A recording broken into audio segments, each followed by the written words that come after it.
Boa tarde, sejam muito bem-vindos. Eu sou Suelen Ogando e este é o programa Sala de Estar.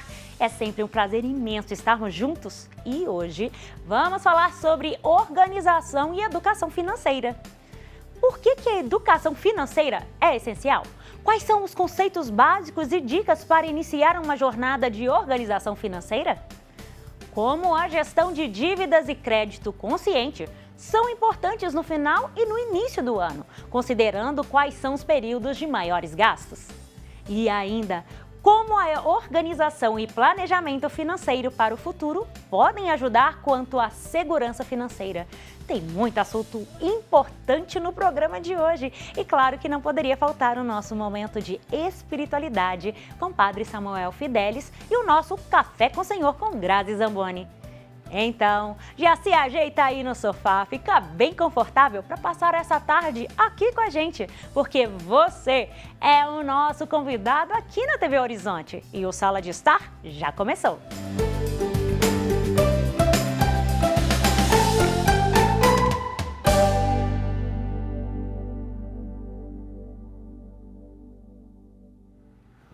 A educação financeira é importante porque ajuda a desenvolver uma relação saudável com o dinheiro e tomar também decisões conscientes para alcançar objetivos de vida. Mas quais são os conceitos básicos de orçamento, planejamento e disciplina financeira? Para responder tudo isso, estamos com a Ellen Silvério, ela é educadora e analista financeira, e o Gelton Coelho, que ele é do Conselho Regional de Economia de Minas Gerais. Olá, sejam bem-vindos. Olá, obrigada. Boa tarde, obrigado pelo convite. Muito obrigada, gente. Ellen, vamos começar com você. Conta pra gente o que vem a ser essa questão de organização financeira, economia, o que é isso? Então, quando a gente está falando sobre o dinheiro, a gente tem que entender o que é educação financeira. A educação financeira ela é o quê? Ela é um conjunto, né, de estratégias e conhecimento que a gente... Tendo isso, a gente vai aplicar na nossa vida para a gente poder aprender a cuidar melhor do nosso dinheiro. Isso vai ser um facilitador para você que muitas vezes aí olha para o dinheiro e fala, meu dinheiro voa. Então, a educação financeira ela vem para mostrar para você que existe o quê? Uma estratégia para que isso não aconteça. Muito bem. E, Gelton, como a gente pode pensar em consciência financeira? Porque tem muitas pessoas que não têm essa noção. E aí realmente impacta a economia, impacta culturalmente, socialmente. Como é que fica isso? Pois é, na verdade, a maioria de nós não teve esse aprendizado em casa, né? E isso muitas vezes não foi ensinado na escola. Então, as pessoas já começam a vida financeira com conceitos errados, com endividamento, com escolhas incorretas. Na prática, a gente tem que sempre pensar que a gente tem que ficar no que a gente ganha, né? Mas nem sempre as possibilidades da vida são assim. Então, é fundamental da gente ter uma reserva, a gente construir um caminho para que na hora do aperto, quando se ele chegar, a gente ter como ultrapassar essas barreiras com menos dificuldade. Muito bem. E Ellen, quais são os pilares básicos para a gente ter essa questão dessa organização, essa educação financeira?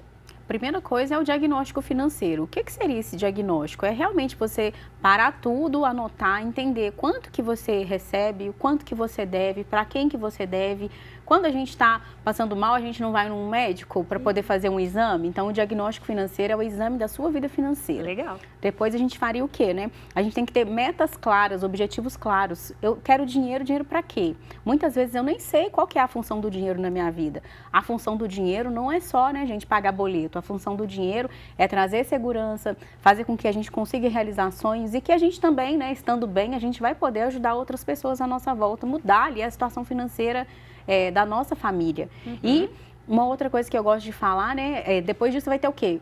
Tem uma reserva, né? Você tem que aprender, o caminho é esse. Você faz uma reserva, aí eu tenho uma reserva, eu vou começar também a pensar o quê? Em investimento. Coisas que a maioria das pessoas nem tem conhecimento, ou às vezes, né, tem um pouquinho de conhecimento, mas o medo é maior. Então, a gente precisa trilhar esse caminho. Diagnóstico, metas claras, né? Eu tenho essas metas claras, eu vou ter o quê? Uma reserva de emergência, e aí eu vou começar a pensar em investimentos. Legal, isso mesmo. E, Gelton, como que você até comentou, né, sobre que a gente não tem educação financeira na família às vezes, porque Isso. não é tratado, e às vezes na escola também. Eu sei que algumas escolas lá na Europa, nos Estados Unidos, tem isso na base curricular. Isso. É importante a gente pensar de repente nisso, quem sabe, né? É fundamental. A gente está lutando por isso no Conselho de Economia. Temos conversado com algumas prefeituras, com o governo do estado nesse sentido. Porque o que acontece? As pessoas às vezes vão tomar um crédito sem necessidade, vão fazer um empréstimo incorreto, às vezes um empréstimo em cima de outro empréstimo, né? Não verifica o juro que ele está comprometendo. Então, muitas vezes a pessoa olha só a parcela e faz em muito tempo. Então, o que acontece? Quanto mais tempo, mais juro. Então, ele vai pagar, às vezes, 2, 3 vezes pelo empréstimo que fez. Às vezes acontece alguma questão e aí usa o cheque especial, vai usar o cartão de crédito, que é o juro mais caro que existe. Então, a gente precisa pensar nas nossas necessidades, nas emergências que acontecem e sem estresse ficar com dívida. Todo mundo tem dívida, né? A maioria da população brasileira está com dívida. Então, a gente precisa ter esse diagnóstico, né, Ellen? Para construir, enxergar onde que está vazando o dinheiro. Fecharam essas torneiras, a gente começa a ter uma vida mais equilibrada e mais correta. Legal. E falar ainda da questão da família, né? Porque aí fala, meu marido gastou dinheiro mais com o carro dele. Ele não deixou nem eu comprar uma calça. Mas como é que assim, estou dando exemplos, né, assim, do dia a dia, mas como que a gente pode falar sobre isso em casa? O diálogo eu acho que é a melhor forma. O que você acha, Gelton? Eu acho que é importante construir metas conjuntas, é um casamento. Então, é importante que os dois assumam tarefas, não só em casa, não só no cuidado dos filhos, mas no planejamento dos sonhos. E faça isso em momentos específicos. Quarto não é lugar para conversar de finanças. Verdade. Na hora do almoço, na hora assim, do momento familiar, não é hora de fazer isso. Então, reserve um tempinho para organizar as finanças, para ter tudo anotado, se a pessoa não tiver habilidade com o computador, né? Faça planilha, anote todos os gastos, porque o que acontece? O pequeno gasto, quando a gente coloca ele mensal, quando coloca anual, ele fica grande. E aí a gente consegue enxergar se aquilo é realmente importante para a vida do casal ou para a vida da pessoa. Sim. Aí ela consegue fazer escolhas melhores. Verdade. Pessoal, olha, e falar de organização das finanças é muito importante. Inclusive, a Sarita Lima, da Benedita Saúde, ela deixou um depoimento para a gente. Vamos dar uma olhadinha? Olha que legal. Olá, eu sou a Sarita Lima, eu sou psicóloga empresarial e diretora executiva da Benedita Saúde. Eu estou aqui hoje para falar para vocês um pouquinho sobre a importância da organização e do planejamento financeiro. Aproveitando que nós estamos no final do ano, temos aí uma renda extra que é o 13º salário e juntando tudo isso com o Natal, o Ano Novo, as despesas iniciais que todos nós temos no início de 2025. Bom, a primeira dica que eu quero deixar para vocês, pela minha experiência e por toda a minha trajetória, quando nós pensamos em organização e planejamento financeiro, tem muito mais a ver com comportamento do que exatamente com finanças. Porque como nós nos comportamos com aquilo que nós recebemos, com as nossas receitas, é que vão nos dizer qual é o nosso padrão comportamental para que nós possamos realmente alcançar o acúmulo financeiro ou a reserva financeira que nós desejamos. E por que nós desejamos? Para que nós possamos ser livres financeiramente, para que nós possamos investir aonde nós entendemos que é importante para cada um, ou para que nós possamos, então, abrir leques de opções quando a vida nos apresentar oportunidades, de aquisição, seja de uma viagem, seja de um apartamento, de um carro novo.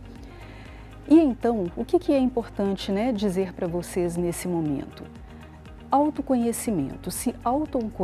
Tenha autoconhecimento para que vocês possam entender qual é a melhor forma de investimento para vocês, de forma que vocês tenham êxito na decisão que vocês tomarem para se organizar e se planejar financeiramente. Esse é o primeiro passo. O segundo passo é tenham claro em mente o que vocês desejam com o planejamento e a organização financeira de vocês. Porque se não estiver alinhado aos valores de vocês e a quem vocês são, certamente vocês irão com o tempo se desmotivarem. E aí pode acontecer de no meio do caminho vocês não continuarem, que é algo muito comum, é algo muito recorrente de acontecer. O 13º salário é um ótimo momento para que vocês possam, então, alinhar tudo que vocês querem para o ano de 2025. Inclusive, pensar que, como eu posso investir esse 13º? No Natal, nas férias, com todo esse projeto de início de ano que nós sabemos, né, que tem escola, tem matrícula, material escolar, IPVA, IPTU, tudo, né, numa sequência. O que é o ideal? Né? Que esse planejamento ele seja feito pensando que não há a possibilidade de se endividar para que vocês comecem o ano, então, de uma maneira clara, limpa e organizada. Ok? Esse é o primeiro passo. E talvez o 13º seja o momento oportuno para isso. Investir para que vocês realmente não façam dívidas, né, no início do ano. E saber como, então, conciliar com as festas de Natal, qual o valor que é proposto para se investir em presentes, em comemorações, e aí sim, né, vocês se sentirem à vontade e livres para usar o ganho que vocês têm da melhor maneira possível. Essas são as dicas básicas e importantes. Lembrando que o planejamento financeiro ele é uma questão de saúde emocional. Se nós temos, né, essa organização, nós conseguimos não só planejar o nosso futuro, mas nós conseguimos realmente, né, ser livres para alcançar o que nós desejamos no futuro próximo. Fica aí as dicas. Muito bem. E Ellen, a gente pode também pensar na questão do consumo, né? Que realmente dá muitas dívidas e coisas desse gênero também para a família. Como que a gente pode pensar para não se endividar e nessa questão toda de consumo, organização? Que hoje nós vivemos num mundo, né, que nós somos incentivados a consumir cada vez mais, sem trazer para aquele papel, igual o Gelton falou, né, sem olhar, peraí, não é só o valor da parcela, é o valor como um todo. Então, o que eu preciso fazer? Entender que não é através de compras que eu vou ser feliz. Isso não me traz felicidade. Muitas vezes isso vai me trazer um endividamento, né? Porque são compras feitas de forma emocional. Então, muitas vezes a gente está ali na internet e eu e o Gelton estávamos conversando antes de entrar, né? A gente estava falando justamente disso, né? Como que a pessoa faz 18 anos e ela já tem o sonho de consumo de um veículo, de um telefone que é 10 vezes mais do que o salário que ela recebe. Sim. E aquilo ali, porque para ela é passado como se fosse algo bom, algo que vai deixar a vida dela feliz e melhor. E na verdade, né, não é. Então a gente muitas vezes vai lá, consome alguma coisa de uma forma emocional e aquilo acaba fazendo com que a gente se endivide. E prestar atenção, porque muitas vezes quando a gente começa a iniciar a nossa vida profissional, né, é oferecido pra gente muitas vantagens, cartão de crédito, o cheque especial, e aí a gente acaba achando que aquilo ali é a nossa renda. Não é a nossa renda, não é a extensão da nossa renda. Né? Então, a gente tem que aprender também a usar isso de forma consciente. E como que a gente vai fazer isso? Só tendo o diagnóstico financeiro, entendendo isso, né? A parcela é pequena, mas somando 12 meses, somando 36 meses, quanto que isso vai levar? Quantas horas eu trabalho para poder consumir isso? A vida que me mostram é muito feliz, mas é a vida que cabe dentro da minha realidade? Sim. Inclusive, isso me faz muito lembrar de ver algumas pessoas que têm a casa, né, simples, humilde, mas está com iPhone. Né, assim, não julgando, cada um sabe da sua necessidade, mas será que aquilo lá, né, não está fazendo falta outra coisa para dentro da sua casa de imediato, né? Então, Sim. é para a gente pensar muito sobre isso, né? Sim, é uma questão mesmo da gente parar e avaliar, né? Nem tudo que me trazem é aquilo que eu preciso ter na minha vida. Quando a gente fala de finanças, de orçamento, de planejamento, eu falo que nem existe regra, porque cada um tem uma vida, cada um tem um salário, né, Gelton? Eu queria até que o Gelton falasse, porque eu achei tão interessante a fala dele quando a gente estava conversando lá fora. Eu acho que é essencial as pessoas pararem e olhar para isso. A realidade do outro não é a minha. Exato. É por isso que a questão do diagnóstico é fundamental, né? Saber quanto que a gente ganha, qual que é o tamanho do nosso sonho. Ele é um sonho coletivo da família. A gente quer fazer essa viagem, por exemplo, ano que vem. Vamos começar a economizar agora? Vamos comprar passagem com antecedência? Vamos separar cada mês para alguma coisa? Então, vamos pagar a passagem primeiro, depois a hospedagem, depois a gente já tem uma economia para chegar e gastar melhor, às vezes fazer um passeio diferente, comer em restaurante melhor do que a gente tinha planejado, né? Então, esse planejamento da vida, dos sonhos, é fundamental. a vida é a nossa. Então a gente não tem que viver o sonho do outro, né? As pessoas estão muito perdidas hoje, querendo a felicidade do outro, que é uma mentira. Você entra nas redes sociais, é um mundo fantasioso. E ninguém vai chegar nisso. Então, o básico da vida equilibrada é simplicidade. Né? Muito bem. A gente tem um ensinamento bíblico nesse sentido. Então, o simples é o melhor. A partir disso, a gente conquista o resto. Então, os nossos sonhos têm que ser moldados de acordo com a nossa renda, com a nossa possibilidade, né? Com os nossos sonhos, o que são os objetivos familiares, o que são os objetivos dos filhos. Então, já vai construindo isso de forma que a vida financeira, ela deixa de ser um problema, deixa de ser discussão, para ser um aprendizado coletivo da família. Muito bem. Pessoal, nós já estamos acabando esse bloco. Eu gostaria que cada um deixasse suas considerações finais. Tá, Ellen, por gentileza. Eu quero deixar, né, para as pessoas que falar sobre dinheiro não pode ser um problema. Muitas vezes a gente não tem as finanças organizadas porque a gente olha para o dinheiro e ainda enxerga ele como se ele fosse um problema. O dinheiro, pelo contrário, ele é uma solução, né? E o dinheiro também, ele é uma semente. O que eu faço com a semente? Eu como a semente toda? Não. Então eu tenho que aprender a multiplicar essa semente. E quem vai te ajudar a fazer isso é a educação financeira. Muito bem. Elton, por favor. Bem, eu queria te contar o seguinte, a maioria das pessoas está endividada. Isso não é um problema grave, isso não pode afetar a sua saúde mental. A gente tem que ter sabedoria para passar por esses momentos, resolver as dívidas e, a partir disso, construir uma vida financeira saudável. Então, eu fico aqui lutando com a minha barriga, né? A vida financeira é igual dieta. Não pode ser nada grave, nada pesado que vai te trazer problema. Vamos construir isso dia a dia, passo a passo, que a gente pode ser feliz usando o recurso que a gente recebeu, abençoado por Deus e ser bênção na vida das outras pessoas também. Muito bem, gente. Muito obrigada pela participação de vocês, viu? Eu que agradeço.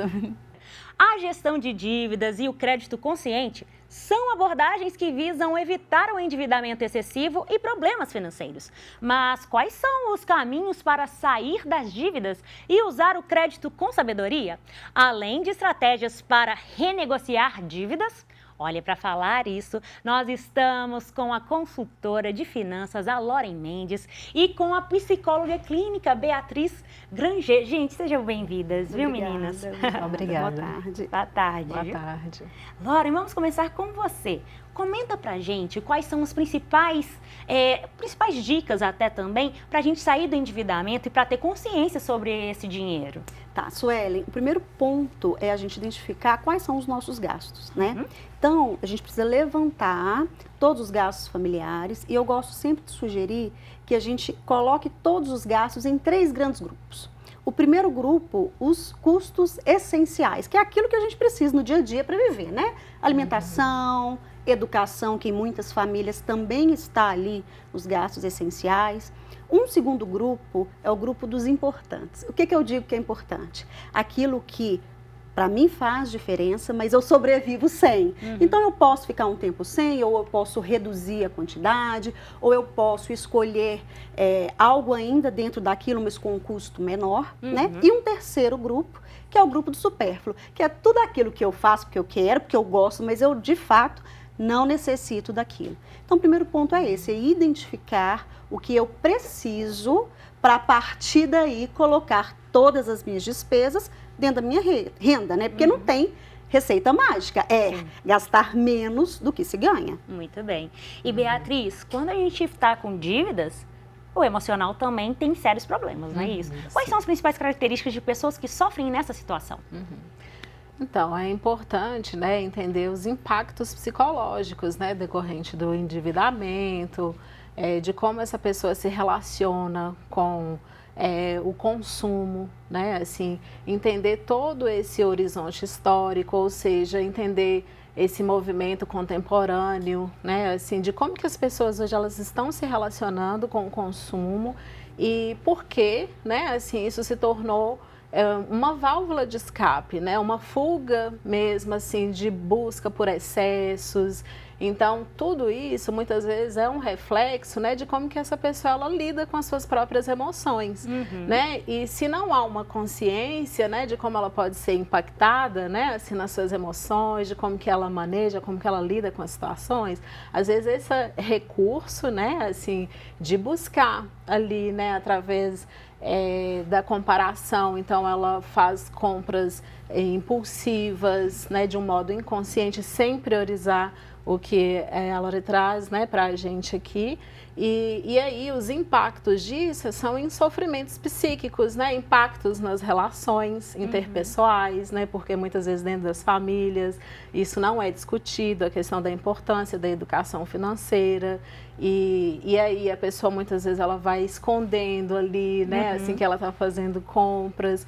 É claro, a gente também tem que entender, né, todo um contexto que envolve, né, assim, não só de uma atitude individual, mas os impactos sociais também, né? Então, assim, ter uma consciência de classe vai nos apontar também com que essa pessoa se endivida, se são gastos hoje em cartões de crédito e que essa pessoa está gastando mais com alimentação, ou se são outros gastos, acho que tem a ver com essa categorização que ela fala que é importante, né? Mas sem dúvida, independente, né, do tipo de consumo que essa pessoa ela tem, excessivo ou não, né, seja necessidades básicas ou não, isso acarreta em sofrimentos, né? Sim. E que é preciso, né, a gente entender ali o que está acontecendo e como buscar estratégias de cuidado para amenizar. Muito bem. E Loren, quais são os principais sinais que está virando realmente uma bola de neve tudo isso? Primeiro sinal é não estar dando conta, né? Então, se está vendo ali que o cartão, todo mês, você está passando um sufoco para pagar, porque o cartão, ele nos dá a sensação de que a gente tem dinheiro. Né? E não significa que a gente tem. O cartão de crédito, eu falo que ele pode ser um excelente parceiro, ou ele pode ser um vilão daqueles bem malvadões, né?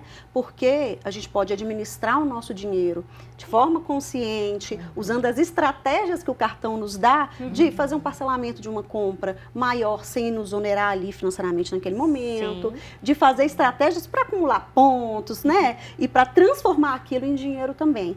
Mas, se eu uso de forma desordenada, ele me leva ali para o buraco. E é os juros mais caros que a gente tem no mercado quando a gente fala de pessoa física, né? E assim, atrelado ao meu trabalho de consultoria, aproveitando que a Beatriz está aqui, em muitos momentos, esse trabalho ele precisa ser feito em conjunto com o terapeuta.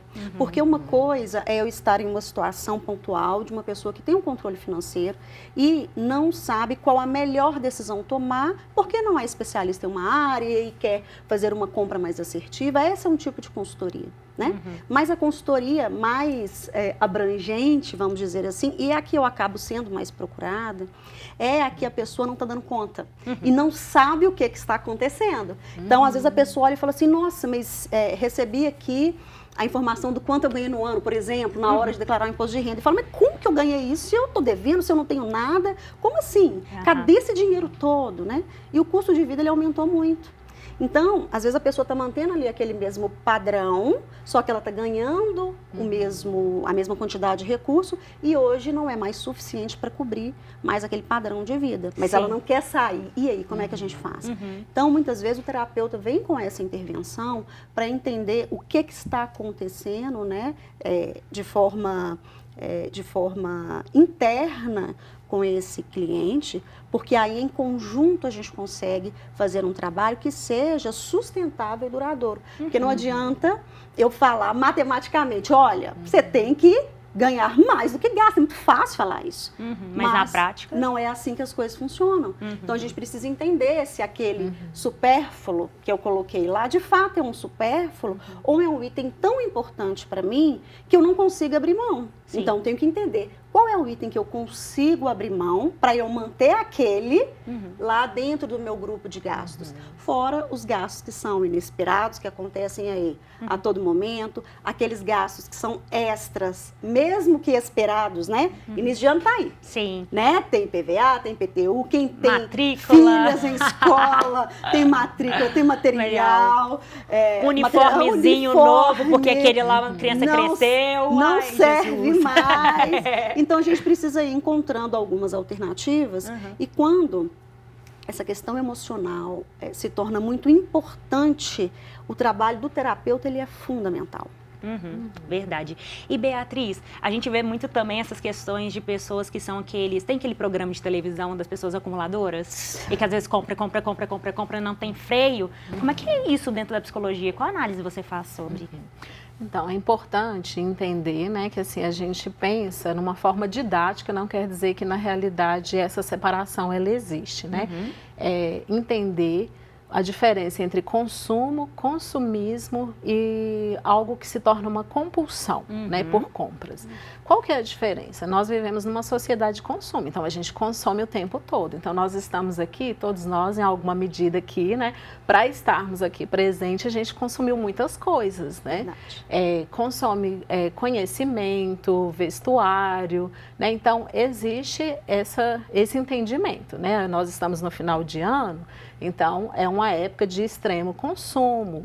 Essas pessoas que vão consumir mais agora, seja em relação a compras, presentes, não quer dizer que isso haja uma compulsão ou que seja um extremo consumismo. A gente pensa no consumismo quando é algo que já está, a pessoa ela já perde o controle, vem o sentimento de culpa, a impulsividade, né, diante de algo que não é uma necessidade basilar para ela ali no dia a dia. Então, ela sente aquela necessidade, ela se endivida, ela tem atitudes que a colocam em risco, em prejuízo, tanto financeiro, emocional, social, né? E aí, isso já caminha para esse adoecimento. Entender a compulsão é entender também que hoje a gente vive, né, assim, uma hipermodernidade, né, que isso quer dizer o quê? A forma como a gente se relaciona com as necessidades, ela não tem mais a ver com algo que seja pensando a individualidade, a autonomia, né? São atitudes ali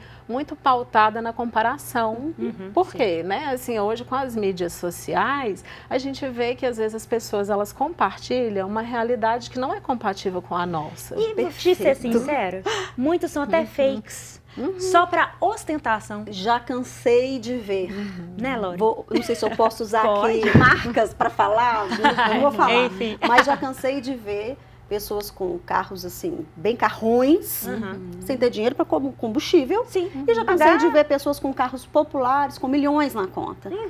Por quê? Porque essa questão da rede social, principalmente, ela vem agravando ainda mais a questão do mostrar, né? Sim. Porque antigamente, sem a rede social, existia sim, mas eu acho que de forma mais amena. Eu acho que as pessoas eram mais ser do que ter antigamente. Eu acho que agora tá muito, quero mostrar quem sou, o que eu tenho, meu carro, minha roupa de marca. O que vocês acham? É por aí, não é? Eu acho que tem muito disso sim, e isso acaba levando a pessoa e a família junto para uma situação financeira muito desconfortável, né?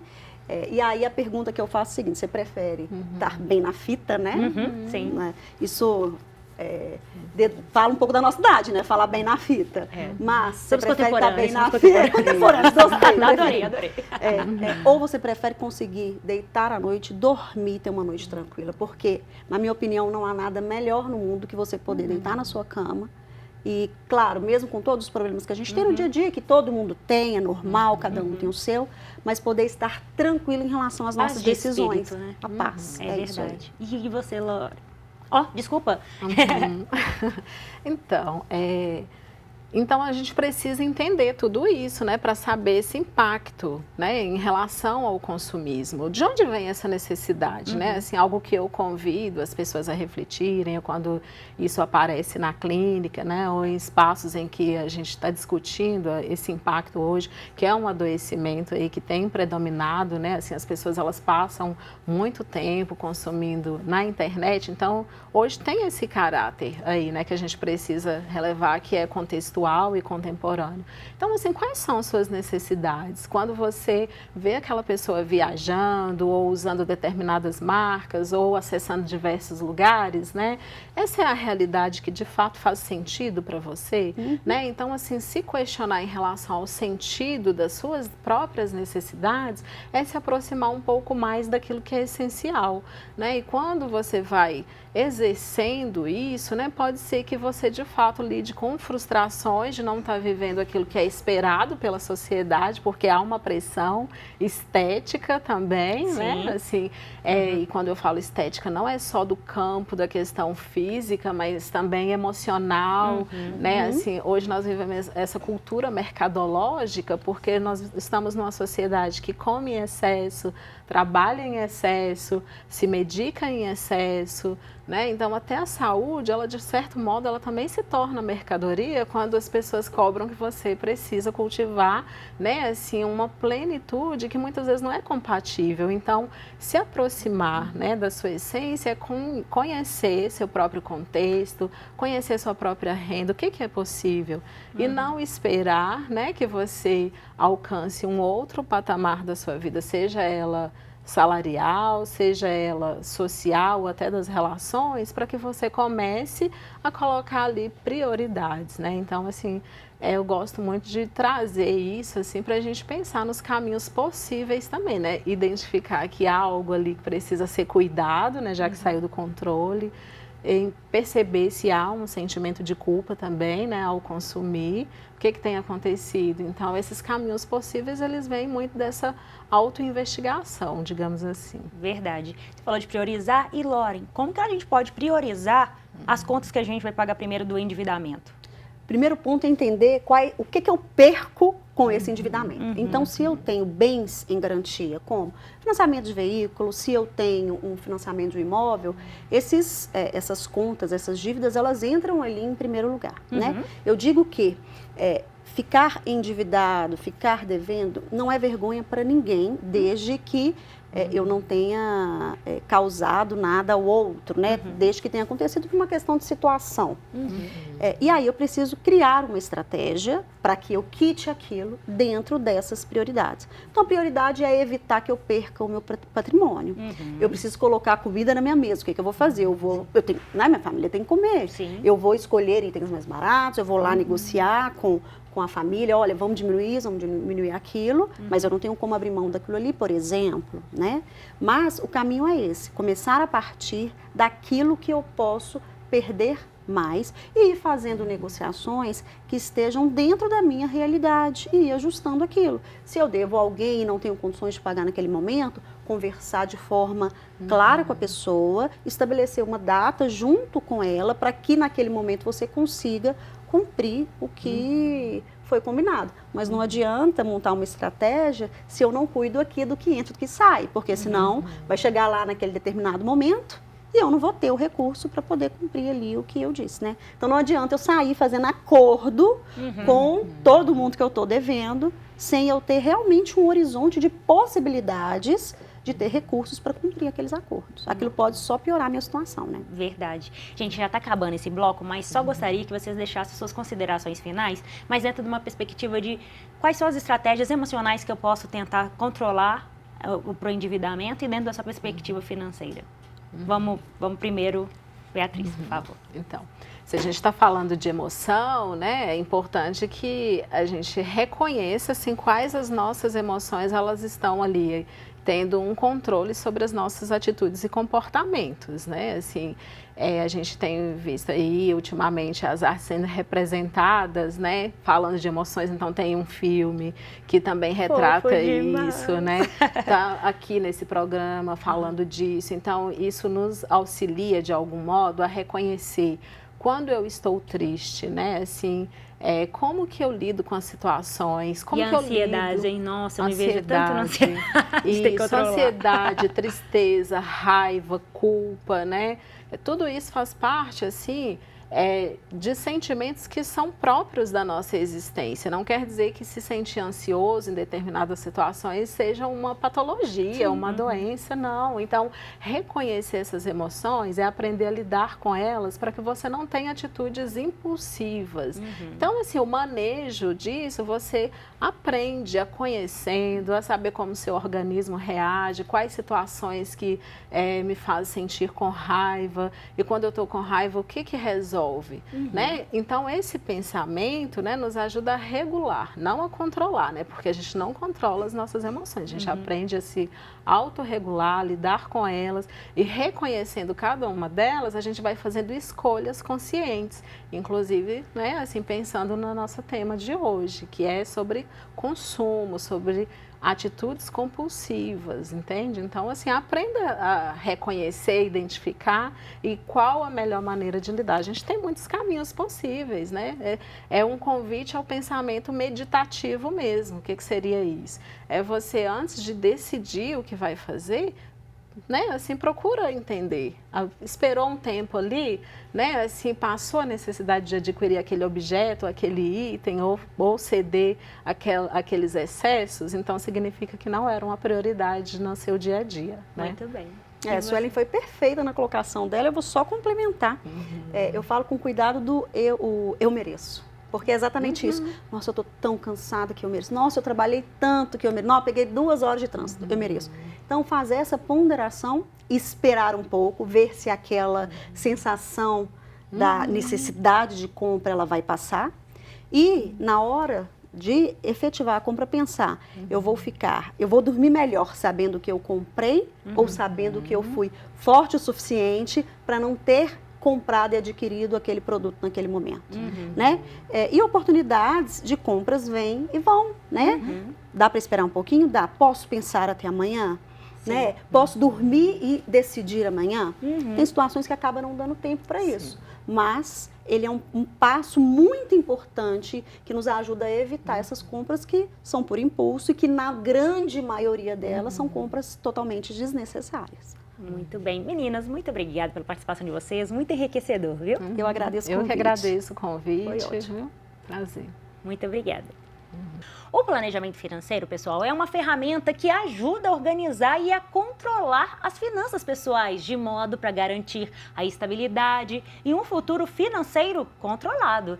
E para falar sobre isso, estamos com a Suelen Trindade, que é assessora financeira, e a Carol Campos, que é psicóloga clínica. Olá, sejam bem-vindas. Obrigada, Suelen. Obrigada, boa tarde. Boa tarde, gente. Vamos começar. Carol, conta pra gente por que é importante a gente pensar nessa questão de finanças, educação financeira e aprender isso desde cedo, na sua opinião.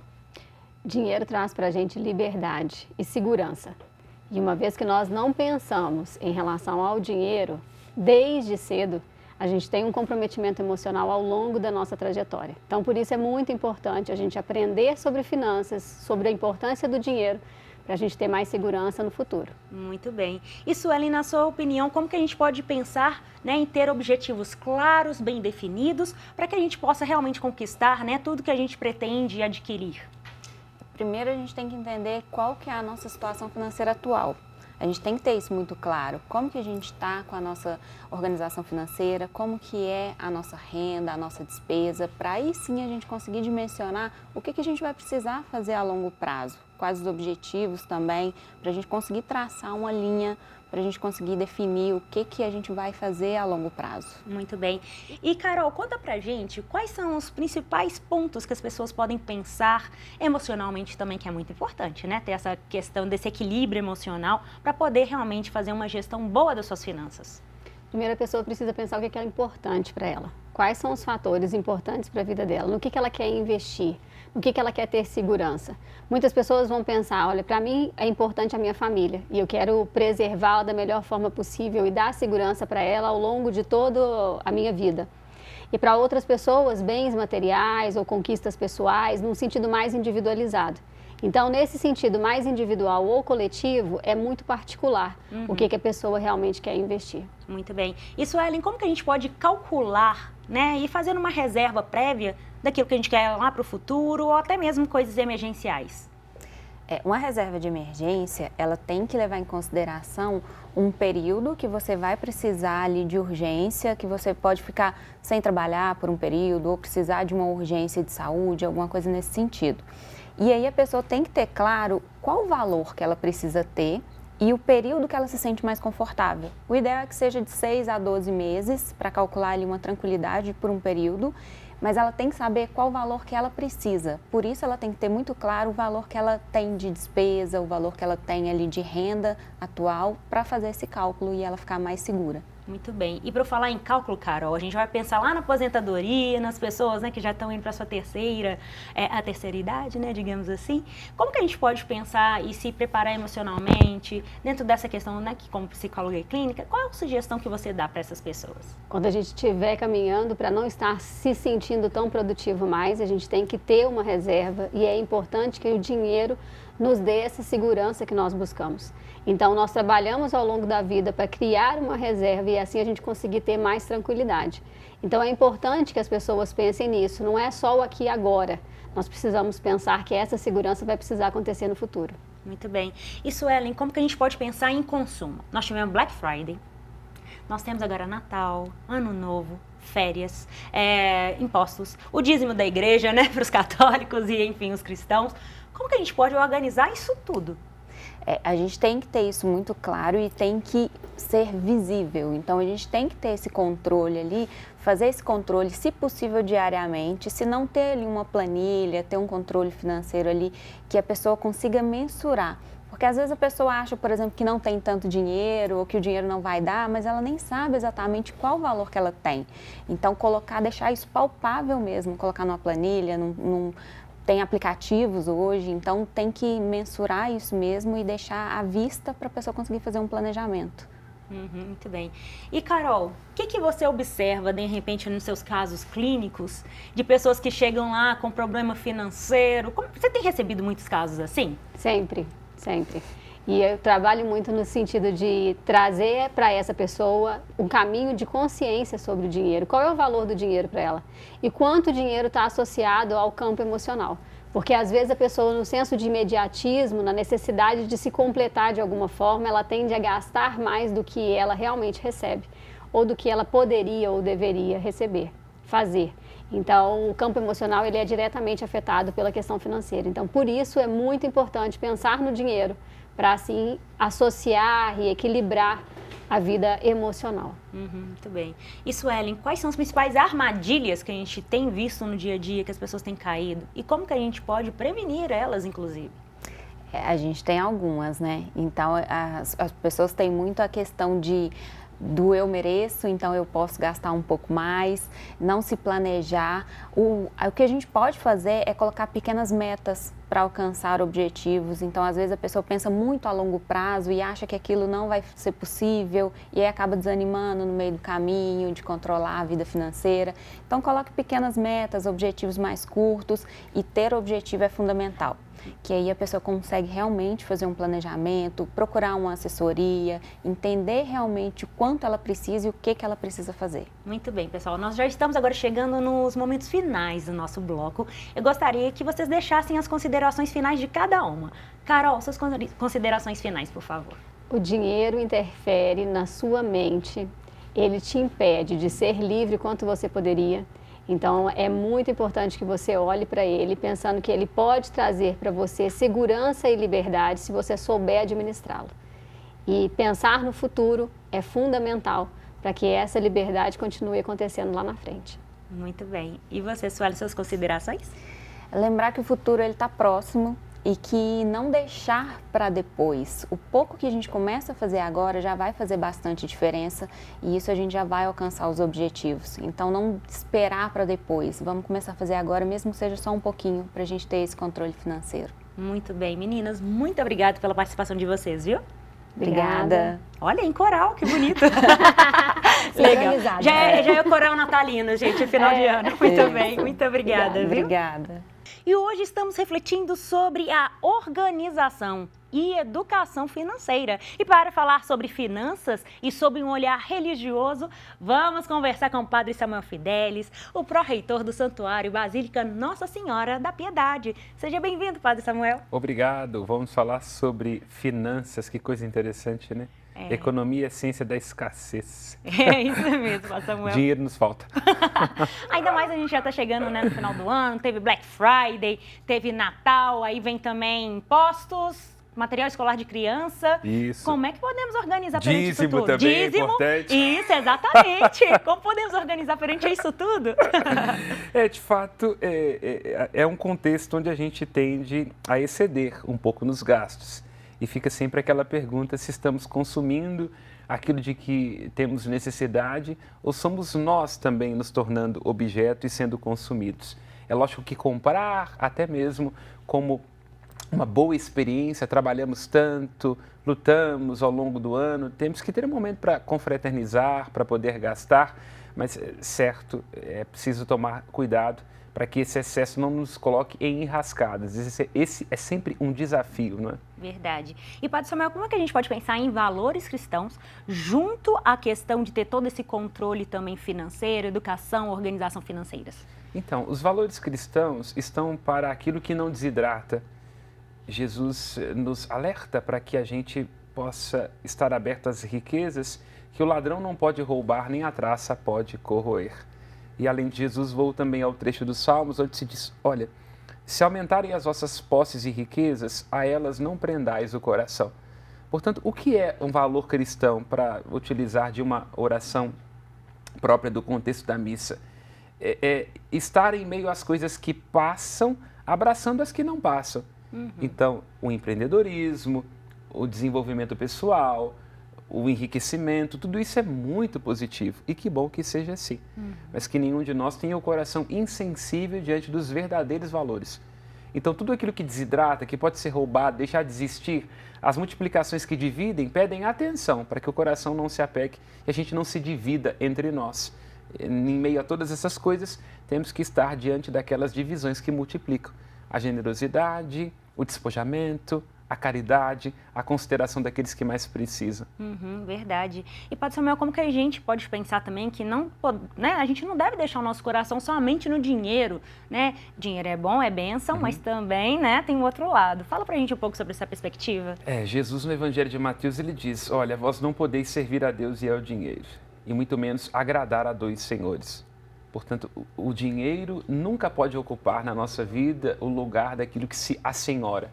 Busquemos o dinheiro, corramos atrás do desenvolvimento, queiramos melhores salários, até mesmo provocando para políticas públicas mais justas. A maioria de nós, num país que ainda tem uma herança escravocrata, não valorizamos serviço, achamos um insulto ter que pagar ao pintor ou à faxineira. Então, há uma questão que tem que ser pertinentemente abordada. No entanto, sem entender o dinheiro como um fim, porque se o dinheiro for um fim, nunca será suficiente. Ele tem que ser o meio, o resultado, ele tem que ser a recompensa e não um fim, não um foco, porque senão tende a se dar muito mal. E Jesus alerta, né? Quando nós colocamos o dinheiro como prioridade em nossa vida, ele se torna senhor. E aí o dinheiro é que nos possui, não o contrário. Verdade. E, Padre Samuel, para a gente finalizar esse bloco, essa partezinha do bloco, fala para a gente um pouco também sobre a questão de como a gente pode equilibrar generosidade, mas sem endividar também, né? De entregar tudo e ficar também sem ter como pagar seus boletos, por exemplo, né? Esse equilíbrio é importante, né? Então, é com aquela brincadeira que comecei fazendo, né? Que a economia é uma ciência da escassez. A consciência de que temos que ter precauções, de que temos que nós garantirmos o nosso futuro, de que nós temos que estar preocupados com o bem-estar daqueles que amamos, que nós temos que considerar o nosso desenvolvimento pessoal, e de que é bom poder desfrutar do fruto do nosso suor e do nosso trabalho. Esse seria um ponto de equilíbrio. E a generosidade nos momentos em que for oportuno e que pudermos partilhar um pouco, até mesmo para poder ser um antídoto dessa mania de possuir, porque se nós observamos bem, quanto mais nós ganhamos, mais nós queremos ter, e aí sempre tem um carro novo, tem um novo lançamento. Então, nesse momento em que perceber que o coração está preocupado apenas em reter, é preciso dispor-se à generosidade, à abertura, à consideração dos outros e à partilha. No momento em que o prazer estiver ligado apenas àquilo que eu possuo, àquilo que eu retenho, abrir-se também ao prazer da doação, né? A alegria mais em dar do que em receber. Então, de fato, a espiritualidade, o autoconhecimento, a alteridade nos ajuda a encontrar valor, prazer, realização na doação, na entrega. Claro que sem prejudicar aquilo que é nosso, não se trata aqui de ser exageradamente perdulário, imprudente, mas se trata de perceber aquilo que, termino com a frase de São João Crisóstomo, né? aquilo que sobra na nossa mesa está faltando na mesa de alguém. Acho que esse é um limite, para citar esse grande santo da igreja com críticas sociais, inclusive, da patrística, né? Se está sobrando na sua mesa, no seu guarda-roupa, na sua casa, está faltando na vida de alguém. Então, nunca sobrar. Verdade, muito bem. Mas, Padre Samuel, então agora chegou aquele momento que nós damos voz a você aí de casa para esclarecer dúvidas e curiosidades. Então chegou a hora do quadro Padre Nosso.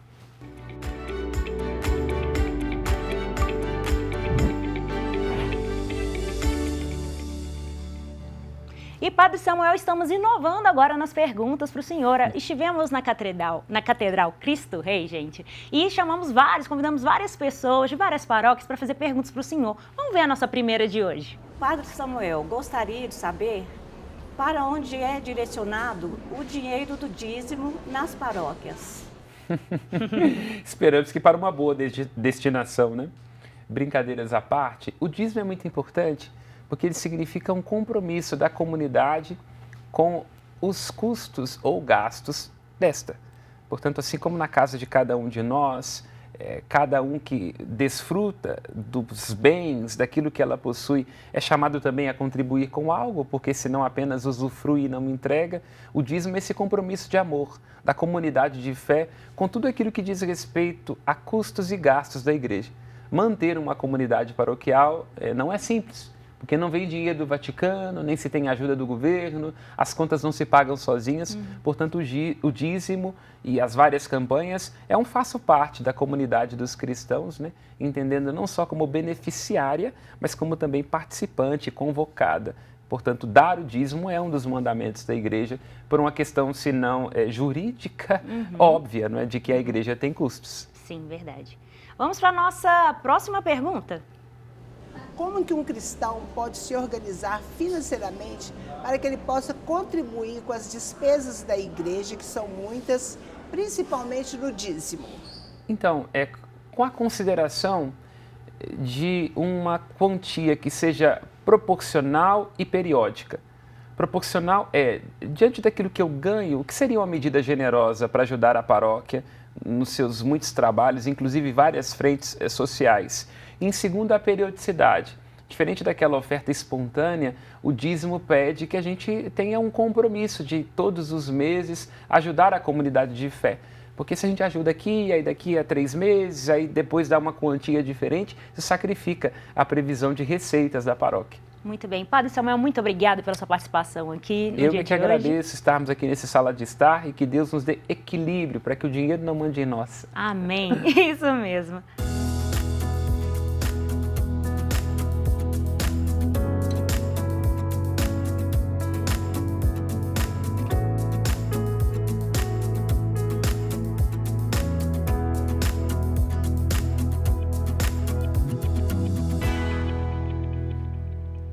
E Grazi Zamboni já está aqui no estúdio. Oi, Grazi, tudo bem? Tudo bom? E aí? Seja bem-vinda em mais um dia. Obrigada, nosso cafezinho. É, bom demais. Ô, Gra, hoje nós estamos falando sobre organização e educação financeira. Muito bom. E no seu modo de ver, como a gente pode pensar na questão de organização financeira em meio a tantas coisas que a gente às vezes quer comprar, consumo? Como é que fica isso? Daí já posso, trazer aqui para a psicogenealogia que geralmente a gente tende a misturar, a espiritualidade, achar que o dinheiro não faz parte, E a gente trabalha uma tríade que chama tríade da prosperidade, que é quando a gente nasce, Deus já libera isso para todo mundo, que seria saúde, relacionamento e financeiro. Olha que legal. Que legal, Gra. É algo que a gente, às vezes, que eu vejo que as pessoas confundem. Então, assim, Deus também nos quer prósperos, tá? Sim, verdade. E aí, com controle. Sim, claro, com certeza. Com dízimo, que envolve um tanto de outras questões aí, de ter essa organização para que a gente não fique ansioso, nervoso, porque não deu dinheiro no fim do mês, Verdade. Então, ter uma programação faz parte e Deus nos quer prósperos. Isso mesmo, amém. Ô, Gra, e a gente vai agora parar para pensar sobre impactos psicológicos, emocionais. A pessoa que está com endividamento impacta muito, Muito, a questão de família também, A maioria das brigas de casal começa por conta do financeiro, não está bem, vai desestruturando e leva, né, a briga, a situações que podem até separar, né, quando não se consegue contornar, né. Então, às vezes tem até que procurar uma pessoa, um consultor, né, alguém que possa auxiliar, porque nós não temos muito essa cultura aqui, né, no Brasil, dessa educação desde cedo, né? Eu estava até falando com o Gelton no outro bloco do programa sobre essa questão da importância de educação financeira. Por mais que ainda nas escolas não tenham, porque lá na Europa, nos Estados Unidos já tem, muito e já comum tem. isso. Mas pais, mães, vovôs, vovós, vocês que nos assistem, tenta falar para as crianças, sabe? Falar da importância do dinheiro, até para eles entenderem que nada é fácil, né? Sim, e eu acho que foi criado essa coisa, esse tabu, porque que nem quando, ainda mais nesse bloco que a gente envolve cristianismo e a terapia, né? Mas Deus quer, né, que a gente tenha, mas a gente não pode focar o dinheiro como sendo o Senhor da nossa vida. Então tem essa diferença, mas a gente pode crescer e multiplicar, né? Então, assim, o crescimento está envolvendo a questão financeira. Isso mesmo, e desde mais cedo tiver essa informação, mais prósperas as pessoas possam ser, mas né? há esse tabu, né? É verdade. Muito. E Gra, como que a gente pode pensar em estratégias para melhorar essas questões, né? Por exemplo, terapia, fazer uma análise, entender, aceitar que realmente, porque tem muitas pessoas que têm aquela compulsão, tem até aquele programa, né? Tem, pessoas a gente já falou aqui, né, sobre a compulsão Você lembra? financeira, né? De gastos, né? Com coisas, né? Sim. Todo mundo que vai estar fazendo uma análise, terapia, vai estar podendo levar isso para a sala, fica, né, entre a pessoa e o terapeuta, e vai aprendendo, né, o que desencadeia isso em mim, por que eu vou para esse lugar, né? Porque não vai me resolver em outras questões, mas muita gente acaba indo para esse caminho de gastar, do consumismo excessivo ou do comparativo, né? Sim. Eu não tenho que me comparar com você, nem com outra pessoa. Verdade. Cada um é um e cada um dentro da sua possibilidade faz, né? Isso mesmo. E consome também. É verdade. Ô Gra, e de que maneiras nós podemos pensar que, né, dentro da igreja, os valores cristãos, eles podem nos ajudar, principalmente quando a gente ter a tomada de decisão de compra de alguma coisa e ter a consciência também? Não, né, os valores que a gente tem que pensar que buscar primeiro o reino dos céus, né? E tudo mais será acrescentado. Várias passagens bíblicas nós vamos ver assim, que para a gente não focar, né? Que hoje o Senhor proverá para que eu tenha, né? Mas nesse sentido tem gente também que fica deitado no sofá e não pode, né? Então assim, Deus provê à medida que eu também vou para a ação, né? Não existe uma oração sem ação. Então na igreja, eu acho que a igreja é uma comunidade em comum, onde nós procuramos o que tem menos, e se eu tenho mais, então eu me estendo, né? Eu falo que a mesa é a extensão do altar. Sim, então, à medida que eu me envolvo na comunidade, que eu crio laços, eu também passo a entender a questão do outro. E aí, por que não, se eu tenho mais, eu não ajudo o outro, né? Seja com uma roupa, seja com alimento, seja mesmo com dinheiro, né? Porque a gente nunca está isento de ficar desempregado, de ter uma conta acumulada, né? Porque tem coisas que fogem daquilo, mas saindo do sofá, né, gente? Muito importante. Me lembrou aquele, Deus ajuda quem cedo madruga. Exatamente. Já é famoso. É um ditado verdadeiro. Verdade. E Gra, como que a gente pode pensar que questões de terapia, ela pode ajudar a ter consciência financeira? Existe alguma forma de conciliar os dois? Sim, a consciência no sentido de que à medida que, como a gente falava, né, que eu vou reconhecendo a minha... por que eu estou perdida financeiramente? Aí eu começo a ter organização. Toda organização, né? Na terapia a gente vai trabalhar o quê? Organiza a sua cama, a sua pia e vai o resto se organizando, né? Uma pessoa que é bagunçada, tudo mais vai bagunçando, né? Então, na sua mesa de trabalho, mantenha ela organizada para você saber, tenha tópicos do que você vai fazer. E assim tem que ser com tudo. Claro que nem tudo nós conseguimos ter controle. Ontem, na missa, o padre falava isso, que nós não temos controle sobre a chuva, sobre o sol, sobre o vento, mas a gente tenta ter esse controle, né? E de repente você tem até um equilíbrio financeiro, mas vem uma doença. Sim. Né? Então você tem lá um plano B. mas às vezes você tem que mexer nele, né? Verdade. E às vezes também não vai resolver, vai precisar de ajuda do comum, né? Da comunidade que caminha com você, dos seus amigos de trabalho, né? A gente nunca tá isento disso não, né? Verdade. Mas essa organização primeira vai aliviar para que a gente ande em equilíbrio, né? Mente, corpo e tudo mais, né? Isso mesmo. E Gra, para pensar em simplicidade, né, em gastar menos, a gente pode aprender muito com os irmãos franciscanos, né? Com sobre certeza. simplicidade. Sobre reutilizar, né? Eu, como gosto de artesanato, eu sempre acho que isso aqui, se não tem mais essa função, dá para virar outra coisa, né? Então, você olhar, ressignificar as coisas. Isso também diminui custo, né? Você pega, tem um curso que eu fiz, não tenho um castiçal. Transforma a sua taça em um, não precisa ir lá comprar um, né? Sim. E eu vou criar uma mesa posta bonita, entende? Muito bem. Então você vai reutilizando coisas que você tem, que às vezes serve só de enfeite e viram outras coisas. Legal demais. Isso é legal. Muito bem. Ô Gra, nós já estamos terminando, mas eu gostaria de dar continuidade àquela proposta de sempre você deixar uma mensagem final para os nossos telespectadores. O que você preparou hoje? Exatamente. Hoje nós vamos na pegada, né, de Mateus, que busque primeiro o reino dos céus. Mas lembre que buscando a Deus, colocando Ele à frente, tendo seu momento que você ora, que você está na presença do Senhor e que depois disso você já está aberto para começar o seu dia. Então aí você vai e sai da oração e vai para a ação, né? E aí sim, o que Ele promete para nós que será provido vai acontecer com certeza, né? Quanto mais grato, quanto mais eu estou aberto a falar com o Senhor, obrigado, eu reconheço que o que eu sou, o que eu tenho vem de vós, mas me será dado, com certeza. Muito bem, Gra, muito obrigada, Obrigada a viu, você, mais uma Suelen. vez. Até semana que vem, que nós vamos falar de vários assuntos legais agora nesse mês aí de dezembro. Adoro Natal. Bom demais, vai ter um programa lindo de Natal que a gente está preparando, hein?